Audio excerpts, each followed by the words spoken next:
First and foremost, guys, let me apologize that I gotta use this cam to record this video because my phone keeps cutting off in the middle of videos. I don't fucking know why, and it's really starting to piss me off. And my digital camera's out of battery, so unfortunately, this is what we're stuck with tonight. And I had to calm down a lot. I didn't even, yesterday, when ain't in no way in fuck I could actually recap that game because of shit that's going on, not just with the Jaguars, but in my personal life as well. And I'm not gonna get into some of it, but one thing I do want to touch on real quick. I'll try not to spend that much time on it because it's honestly fucking sad and it sucks a lot. Jonas told me today that he's basically leaving social media alone for a while and not gonna be in our hangouts anymore. He said maybe one day he'd come back, but right now he's staying away for a while. Now, I'm not gonna put the man's business out there. I'm not gonna go too much into detail, but apparently some people didn't like what he had to say during the Jags game on Twitter, and people basically harassed the hell out of him for it. And it really fucking sucks because I think that got to him. And you know, one of the things with all social media like Twitter and YouTube, if you get any kind of what I always tell people, if you get any kind of following of if you get any kind of following, like if you want to keep going and you want to make it and be successful with this shit, you can't worry about what people say. Like, go read, like, if you're new to my channel, go read some of the fucking comments in my videos. Like, it's shit like, how do you put up with this? But really at the end of the day, I don't give a fuck what people say. Really don't. And no matter what they say, I know I can defend myself, and nothing anybody says is gonna make me want to stop. And you gotta realize that millions, if not billions, of people all across the world watch YouTube, and billions of people across the world have their. And if you get any kind of following and people watch your shit, there's fucking trolls out there. There's assholes out there. And the bottom line is, all people's personalities are different, and no one is going to agree with everything you say. They're just not. So, you can comment hateful shit all you want, but jagging off's not going to stop. Jagging off's here to stay, and jagging off doesn't give a fuck what you say, because for every one person that hates it, there's 10 more people that love it. So, fuck you, basically. But with Jonas, man, I mean, I respect his decision. I understand, and I just really hope this isn't the end for him, because he was one of the funniest, if not the funniest guy in the whole fucking Hangout group. So, Jonas, if you're watching this, man, I really hope you reconsider your decision, man. But we all love you and we all support you, dude. Bring back Jonas Gray. Threw that in there for him. But anyway, let's get on to this fucking game. I mean, I don't even know where to start. Just offense fucking sucked. Defense fucking sucked. Special teams even fucking sucked. There was really just nothing good whatsoever to take care of this way, other than the fact that despite all the shit people were talking about Blake Bortles, he stayed in there. He still kept trying, and even though he didn't play great, I think he did play hard, and he showed that he cared. But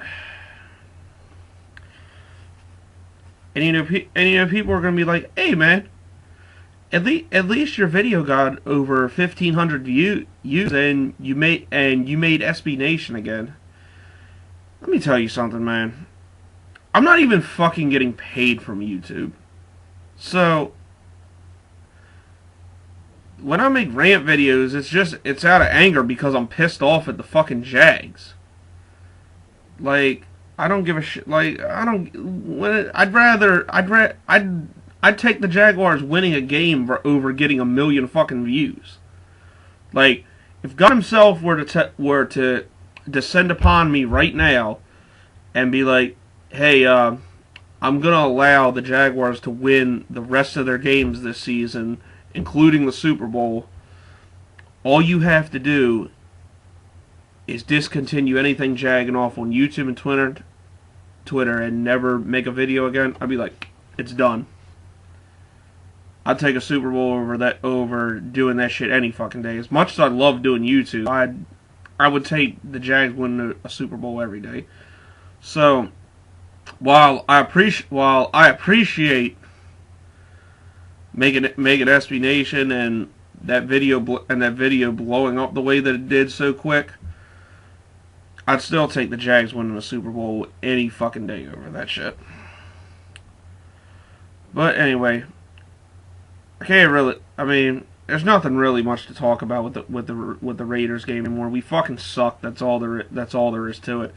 Shout out to Pistol 213, the hell's his name, Raider Ben, and all the Raiders Nation on YouTube, and everybody who's on the Raiders SB Nation page that comment on the video. I mean, to you guys, congratulations. All the fucking credit in the world. You guys got a good team. So, it is what it is.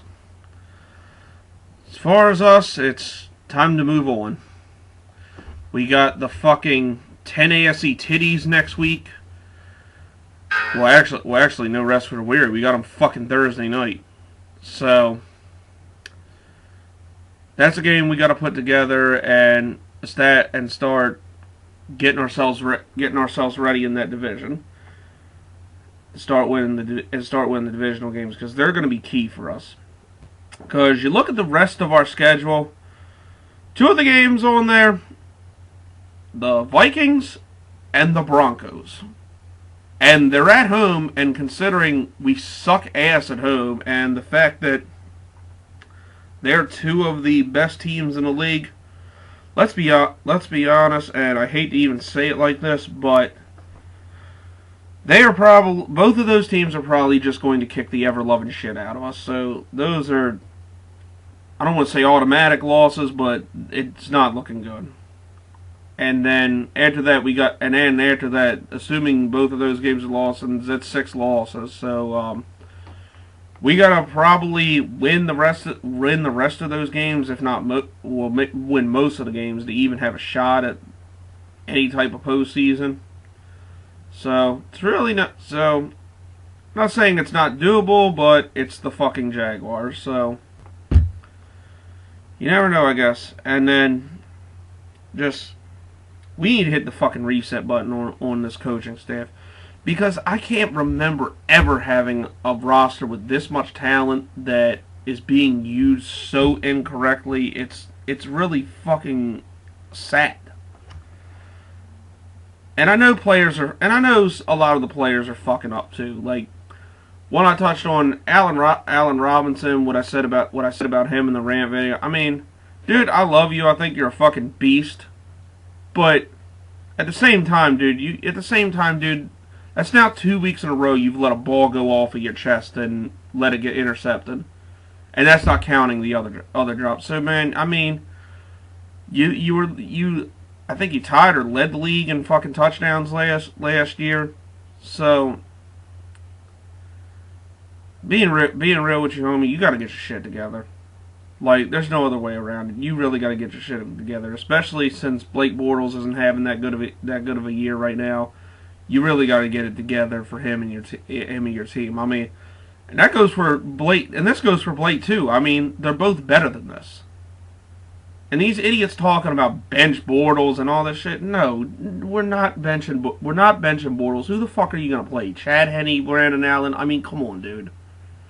There's no option on our team right now that gives us a better opportunity to win than Blake Bortles.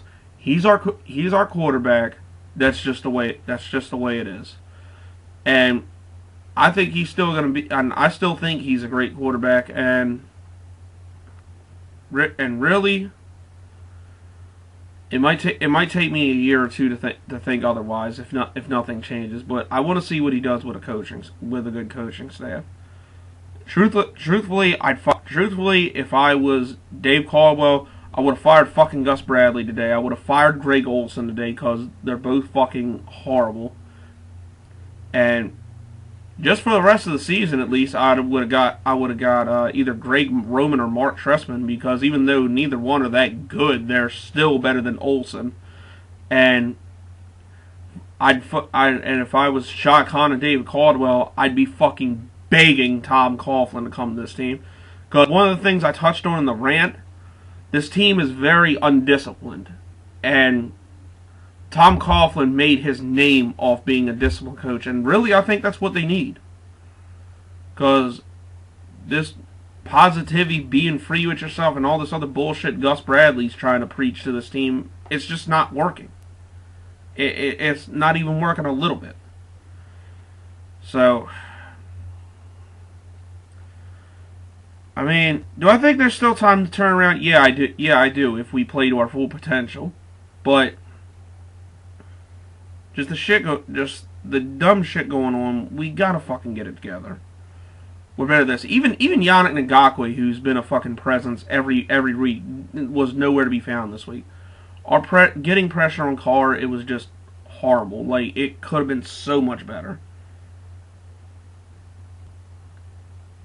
And I'm not even gonna get into giving up the fucking 27-30. You know what? It might as well have been fucking 50-yard run to the goddamn punter. And yeah, I understand. And I understand when somebody told me, "Oh, well, he played receiver in college." Like, dude, he's playing punter in the NFL for a reason. And I like Marquette King. He's a fucking good punter. I like him a lot.